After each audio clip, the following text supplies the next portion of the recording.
This call is now being recorded.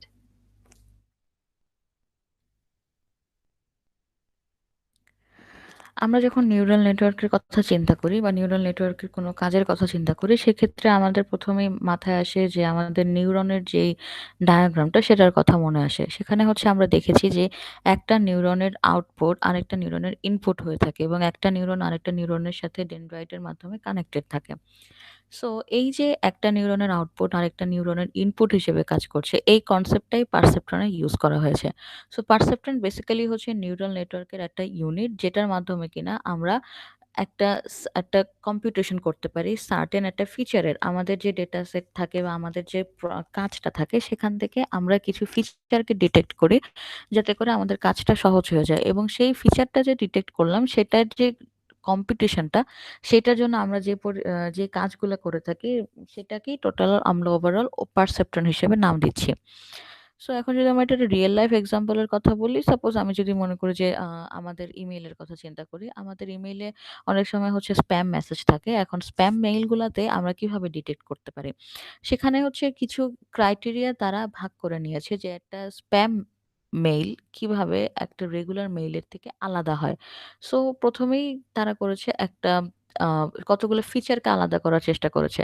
তারা check করেছে যে ওখানে কিছু ফিচারের মধ্যে এমন থাকবে যে সেন্ডার কি পরিচিত কিনা, তারপরে হচ্ছে একই মেইল অনেক মানুষের কাছে গিয়েছে কিনা, তারপরে ইনফরমেশনটা কি কনসিস্টেন্সি রাখছে কিনা, এবং আরেকটা বড় বিষয় সেটা হচ্ছে সব লেটার্স গুলা ক্যাপিটাল কিনা। কারণ নরমালি যখন স্প্যামাররা পাঠায় তখন তারা বোল্ড ভাবে লেখার ট্রাই করে। আ তখন বিষয়গুলা তারা ক্যাপিটাল লেটারে দিয়ে তারা এটার গুরুত্বটা বোঝানোর চেষ্টা করে। যাতে করে যে ইউজার আছে তার যাতে ওটা অনেক ক্যাচি হয়, ওই লেখাটার যাতে ক্যাচি হয় এবং সে যাতে ওই মেইলে লেখা যে কাজগুলো আছে সেগুলা করে। তারপরে সেখানে ইউআরএল যেটা আছে সেটা অথেন্টিক কিনা, এবং সেখানে আরো একটা জিনিস সেটা হচ্ছে যে আমাদের নাম দিয়ে আমাদেরকে মেনশন করা হচ্ছে কিনা। কজ একজন স্প্যামার কখনোই একটা মেসেজ সে একটা স্পেসিফিক মানুষকে পাঠায় না, সে একই মেসেজ আরো অনেকজনকে পাঠায়। সেই ক্ষেত্রে তার পক্ষে একই মেসেজে বারবার নাম চেঞ্জ করে পাঠানোটা পসিবল না। সো এটাও একটা বলা যায় যে স্প্যাম মেসেজ ডিটেক্টর একটা ফিচার। এখন এই যে আমরা ফিচারগুলোতে আলাদা করেছি, এটাই হচ্ছে আমরা একটা পারসেপ্ট্রন ইউজ করেছি। এখন এই এক্সাম্পলটাকে যদি আমরা আরেকটু দেখি, নিউরাল নেটওয়ার্কের ভাষায় যদি দেখতে চাই, তাহলে হচ্ছে সাপোজ আমার কাছে যে ফাংশন রয়েছে সেটা হচ্ছে গিয়ে এমন, যেখানে সবকিছু লেখা আছে। এখান থেকে আমরা এখন ফিচার ভেক্টরটাকে ইউজ করব। এখন আমরা এখানে দেখব যে এখানে আমার নাম কোথাও উল্লেখ আছে কিনা বা ইউজারের নাম উল্লেখ আছে কিনা। দেখলাম না, ইউজারের নাম নেই, ডিরেক্ট হ্যালো দিয়ে লেখা আছে। তারপরে আমরা দেখবো যে এখানে কোনো মিস স্পেলিং আছে কিনা। পরে দেখলাম যে হ্যাঁ, এখানে স্পেলিং মিস্টেক আছে। যেমন এখানে প্রিন্টার হবে, এখানে নাম ভুল আছে এই জায়গাটাতে। তারপরে হচ্ছে এখানে উম আচ্ছা, কার্ট্রিজেস এই এই যে লেখাটা এটার বানানো ভুল আছে। তার মানে ২ টা বানান ভুল আছে। এখানেও আমরা এটাকে উল্লেখ করে নিলাম। এরপরে যদি বলি যে এটা আমাদের কোনো ফ্রেন্ডের কাছ থেকে কিনা, এখন যে ইউজার আছে সে চেক করে দেখলো যে না, এটা তার কোনো ফ্রেন্ডের কাছ থেকেও না, একটা আননোন ইমেইল। সো সে সেটাতেও নিল, সেটাকেও 0 করে দিল এবং একটা বায়াস নিল। বায়াসের ব্যাপারে আমরা কিছুক্ষণ পরেই পড়ব। বায়াস 1 নিল। বায়াস 1 নিলাম। নেওয়ার পরে এখন কি হলো? এখন এই যে ফিচারগুলা, এই ফিচারগুলা কাজে লাগিয়ে আমি আমার ফাংশন y টাকে বের করব। মানে আমি চেক করব যে আমার যে মেসেজটা সেটা কি বা যে মেইলটা এসেছে ইউজারের কাছে সেটা স্প্যাম নাকি রিয়াল মেইল। এখন যদি আমরা নিজেদের একটা এক্সাম্পল ক্রিয়েট করতে চাই, তাহলে সাপোজ আমি যদি মনে করি যে আমার বাসা ভাড়া নিতে হবে। এখন বাসা ভাড়া নেওয়ার জন্য আমি অনেক কিছু দেখতে হবে। বাসা ভাড়া নিতে গেলে আমরা লোকেশনস দেখি, কত তালায় বাসাটা বা কোন ফ্লোরে বাসাটা, সেখানে সার্ভিস চার্জটা কেমন, ভাড়া আছে, রুম আছে, ওখানে সিকিউরিটিটা কেমন, এই সব কিছু আমরা দেখি। কিন্তু যেটা বেসিক ফিচারকে যদি আমরা আলাদা করতে চাই, আমরা দেখব বেসিক ফিচার হচ্ছে নাম্বার অফ রুমস এবং ওই জায়গার রেন্ট। এটা হচ্ছে আমাদের basic feature. So number of rooms আর রেন্ট যদি থাকে, তাহলে এখন আমি দেখব যে আমরা এখন তাহলে মনে করি take it or not take it. আমরা ডিসিশনটাকেও একটা সায়েন্টিফিক ভাবে প্রেজেন্ট করার চেষ্টা করব। আমরা যদি টেক ইট হিসেবে বলে থাকি কোনো কিছু, বা কোনো রুমকে বা কোনো বাসাকে যদি আমরা টেক ইট হিসেবে বোঝাতে থাকি, তাহলে সেটাকে আমরা মাইনাস হিসেবে রিপ্রেজেন্ট করব। আর যদি না হয় তাহলে সেটাকে প্লাস দিয়ে রিপ্রেজেন্ট করব। Then what's the feature vectors here.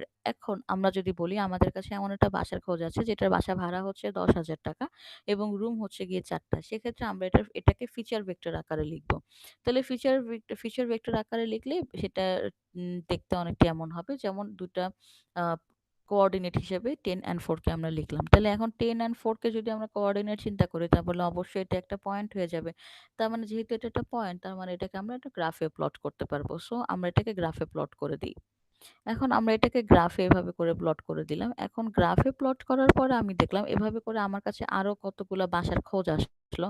আমি সবগুলাই মোটামুটি এভাবে ফিচার ভেক্টরে এক্স অ্যান্ড ওয়াই ভাবে লিখলাম এবং সেগুলাকে প্লট করলাম। প্লট করার পর আমি দেখলাম যে কাইন্ড অফ কিছুটা জায়গার পরে এরা বিভিন্ন দিকে ছড়ানো। তখন আমি মাঝখান থেকে একটা স্ট্রেইট লাইন টানলাম এবং এই স্ট্রেইট লাইনটাকে আমরা সেপারেটর লাইন বলি বা ডিভাইডার লাইন বলি। এখন এই সেপারেটর লাইনটা কেন?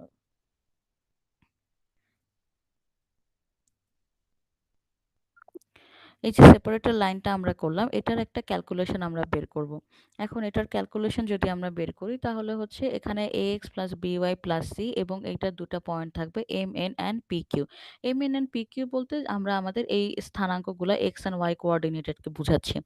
তাহলে ax plus by plus c এটা হচ্ছে আমার লিনিয়ার ইকুয়েশন যেটা কিনা স্ট্রেট লাইনের ইকুয়েশন আমরা বলে থাকি। সেই অনুযায়ী আমরা সেখানে যদি ভ্যালু বসিয়ে দিই তাহলে আমরা পেয়ে যাব লিনিয়ার ইকুয়েশনটা ওই স্ট্রেট লাইনের বা ওই সেপারেট লাইনের। এবং যদি এখন এটাকে আমরা ওয়েট ভেক্টর আকারে দেখাতে চাই তাহলে হচ্ছে ওয়েটটা w2 w1 w0 w0 কে আমরা এটাকে অলওয়েজই ধরবো কারণ এখানে আমরা বায়াসকেও ক্যালকুলেট করি। দেন আমরা এখানে এর ভ্যালুটাকে পুট করলাম। তাহলে এখন কি হলো? এখন আমরা এই ফিচারটাকে ফিচার ভেক্টর হিসেবে রিপ্রেজেন্ট যদি করে থাকি তাহলে এটা দেখতে এরকম হয়। 1 হচ্ছে আমার বায়াসের জন্য এক্স অ্যান্ড ওয়াই যেটাকে আমরা কোঅর্ডিনেট হিসেবে লিখব। এখন যদি এটাকে ডট প্রোডাক্ট হিসেবে লিখি তার মানে ডট প্রোডাক্ট হিসেবে হচ্ছে ax plus by plus c equal to l and ব্র্যাকেটে x অ্যান্ড y। তার মানে ওয়েট ভেক্টর এবং আমাদের ফিচার ভেক্টর দুটাকে যদি আমরা গুণ করি আমরা এই জিনিসটা পাবো। তাহলে n ডাইমেনশনের জন্য এইটুক জাস্ট n পর্যন্ত চলে যাবে। সো এভাবে করে আমরা এটার একটা অ্যাক্টিভেশন ফাংশনকেও শর্টকাটে লিখতে পারি। অ্যাক্টিভেশন ফাংশনটা হচ্ছে সামেশন। সামেশন অফ i মানে হচ্ছে যতগুলা আমার সেখানে ফিচার ভেক্টর থাকবে ঠিক ততগুলাকে ওয়েট ভেক্টর করব এবং ততগুলারই ফিচার ভেক্টর অফ x কে গুণ করব। তাহলে আমরা অ্যাক্টিভেশন ফাংশনটাকে পেয়ে যাব। এবং অ্যাক্টিভেশন ফাংশনটা যদি এটার আউটপুট 1 হয় তাহলে সেটা পজিটিভ, যদি আউটপুট -1 হয় তাহলে সেটা হচ্ছে নেগেটিভ। এখন এটার যদি একটা এক্সাম্পল চিন্তা করি, এক্সাম্পল হচ্ছে এই যে আমাদের কাছে ৩ টি ইনপুট আছে। ৩ টি ইনপুটের পরে সেখান থেকে আমরা ভ্যালু দেখলাম। এটাকে যদি আমরা এখন ওয়েট ভেক্টর আকারে লিখি তাহলে দেখব W1, W2 and W3 তাহলে 5 into W1, 3.2 into W2, 0.1 into W3 এবং যেটা কিনা আমার অ্যাক্টিভেশন ফাংশনের ফর্মুলা। সো এটাই হচ্ছে আমরা একটু আগে যে সামেশন বের করেছি সেটার অনুযায়ী যদি লিখতে চাই আমরা এইভাবে বিষয়টাকে লিখতে পারি। এখন পারসেপট্রন ইউজ করার ফলে কি হয়? পারসেপট্রন ইউজ করার ফলে আমরা যে ফিচার গুলাকে আলাদা করতে পারি, ফিচার গুলো আলাদা করার পরে আমরা সেগুলোকে একটা স্পেসিফিক ক্লাসে ফেলতে পারি। এই ক্লাসে ফেলার পরেই আমরা বুঝতে পারি যে এটার একটা ফিচারের সাথে আরেকটা ফিচারের কোনো রিলেশন আছে কিনা বা কোরিলেশন আছে কিনা এবং রিলেশনটা কিভাবে আগাচ্ছে সেই জিনিসটাই আমরা এই পারসেপট্রনের মাধ্যমে বুঝতে পারি। এটার কিছু লিমিটেশনস রয়েছে। লিমিটেশনস হচ্ছে এটার আউটপুটের ভ্যালু যেটা থাকে সেটা হচ্ছে কেবল 0 বা 1 এই দুটার মধ্যে যেকোনো একটাকেই অ্যাকসেপ্ট করে থাকে, এর বেশি না। যেটা কিনা যেটা যদি নিতে পারতাম এর 0 এবং 1 এর মাঝখানে আরো অনেক নাম্বারস থাকে। ওগুলাকে যদি আমরা নিতে পারতাম তাহলে হয়তো আমাদের এই যে পারসেপট্রনের প্রবাবিলিটিটা আরো বেশি বেড়ে যেত এবং যে কারণে আমরা হয়তো গ্রাফটাকে আরো সুন্দরভাবে প্রেজেন্ট করতে পারতাম এবং আরো কিছু ফিচারকে আমরা আলাদা করে স্পেসিফিক ভাবে বুঝাতে পারতাম। Thank you.